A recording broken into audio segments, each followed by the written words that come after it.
जय हिंद साथियों, स्वागत है आप सभी का शाइन वाईटी क्लासेस में। हिंदी शॉर्ट हैंड की प्रैक्टिस डिक्टेशन 80 शब्द प्रति मिनट गति से डिक्टेशन 5 सेकंड में शुरू होगी। स्टार्ट। महोदय, प्रवासी भारतीयों के बारे में चर्चा पिछले कुछ वर्षों से देश में बढ़ी है। जब भी राष्ट्रपति, उपराष्ट्रपति और प्रधानमंत्री विदेश यात्रा पर जाते हैं तो उनकी भेंट वहां रहने वाले प्रवासी भारतीयों से कराई जाती है तथा उन्हें वहां आयोजनों में भी आमंत्रित किया जाता है।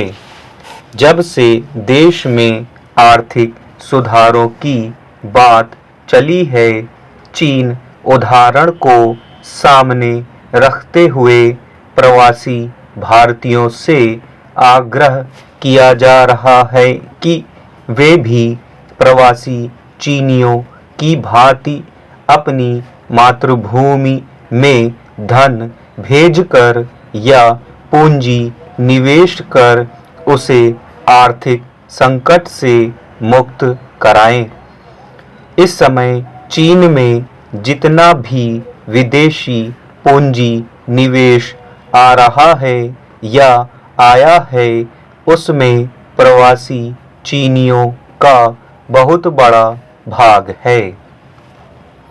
यूं तो शुरू में भारतीयों का विदेशों में उच्च पढ़ाई लिखाई के लिए जाना शुरू हुआ, लेकिन बाद में अधिक अवसर उपलब्ध न हो पाने तथा अधिकाधिक धन कमाने की लालसा से अनेक भारतीय विदेशों में जाने लगे। पश्चिमी देश जैसे जैसे औद्योगिक तथा आर्थिक रूप से उन्नत होते गए, वैसे वैसे उन्हें छोटे मोटे कामों के लिए श्रमिकों की आवश्यकता पड़ती गई। भारत जैसे देशों से जाने वाले ये प्रवासी उन कामों में खपते गए और अपनी मेहनत तथा ईमानदारी से उन्होंने वहां अपने पांव जमाने शुरू कर दिए। अनेक अनिवासी भारतीय आज पश्चिम में बड़े उद्योगपति तथा अरबपति तक बन गए हैं। उन्होंने वहां के समाज में अपने लिए एक प्रतिष्ठित स्थान भी बना लिया है।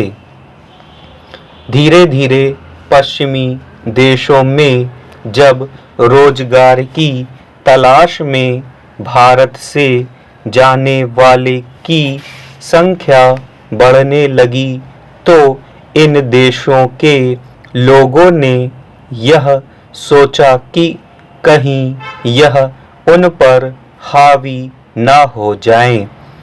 प्रवासियों की इस आवक को रोकने के लिए विभिन्न पश्चिमी देशों की सरकारों ने अपने आव्रजन नियमों को कड़ा करके नए प्रवासियों के प्रवेश को कठोर कर दिया है। लेकिन प्रवासी भारतीय यहाँ से अपने बेटे बेटियों, पोते पोतियों के विवाह के रिश्ते कर दुल्हे या दुल्हन को उस देश में बुला लेते हैं।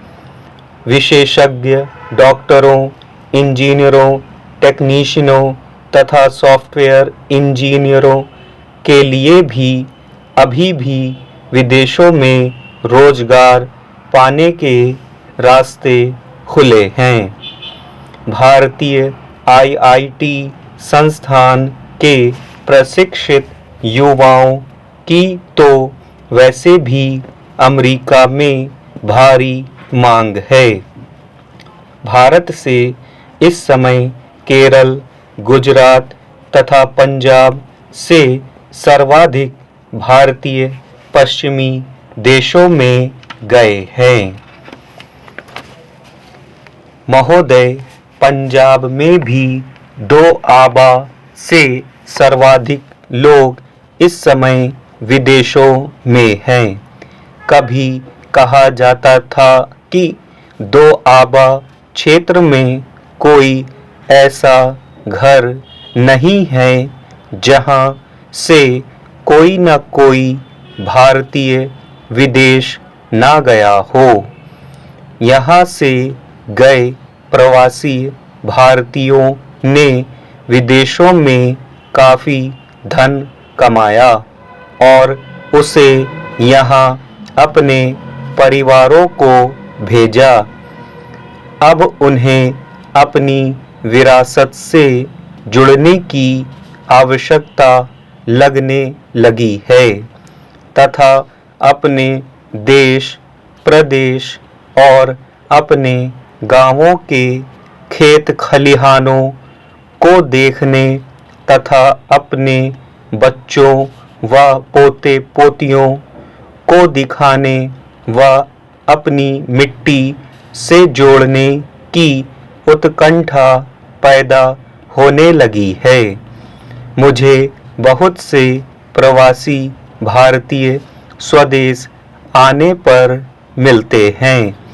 इन प्रवासी भारतीयों की सबसे बड़ी शिकायत यही होती है कि वे विदेश जाते समय अपनी जो संपत्ति किराए पर या तो रिश्तेदारों को देख रेख के लिए सौंप गए थे, उस पर या तो किराएदारों ने कब्जे कर लिए हैं या फिर संपत्तियों पर मुकदमे चल रहे हैं और उनको छुड़वाने के प्रयास तो किए जाते हैं, लेकिन परिणाम कम ही निकल पाता है।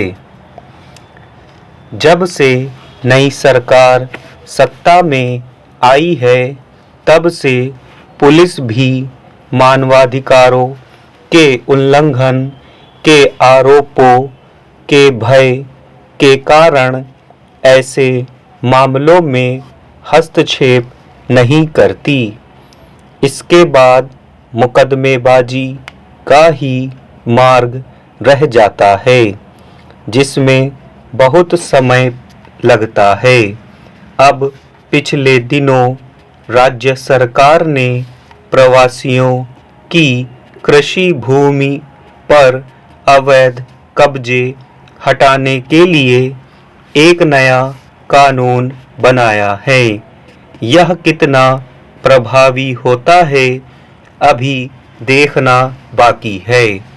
इन प्रवासियों की दूसरी सबसे बड़ी शिकायत यह है कि जैसे ही वे दिल्ली हवाई अड्डे पर विमान से उतरते हैं तो उन्हें अपने शहरों या गांवों को जाने के लिए दिल्ली में बस तथा ट्रेन पकड़ने के लिए प्रतीक्षा करनी पड़ती है। वे जब बसों से आते हैं तो हरियाणा पुलिस अवैध शराब के संदेह तथा उनकी वेशभूषा व सामान आदि को देखकर उनकी अनावश्यक रूप से तलाशी लेती है और परेशान करती है तथा कई बार डरा धमका कर उनसे पैसे भी छीन लिए जाते हैं। ये प्रवासी जब ट्रेनों से आते हैं तो भी पुलिस उन्हें तंग करती है। इसी प्रकार टैक्सी वालों द्वारा भी इनके साथ प्रायः दुर्व्यवहार किए जाने की घटनाएं सुनने को मिलती रहती हैं। इस प्रकार की घटनाओं को रोकने के लिए आवश्यक है कि दोआबा में एक हवाई अड्डा बनाया जाए। स्टॉप।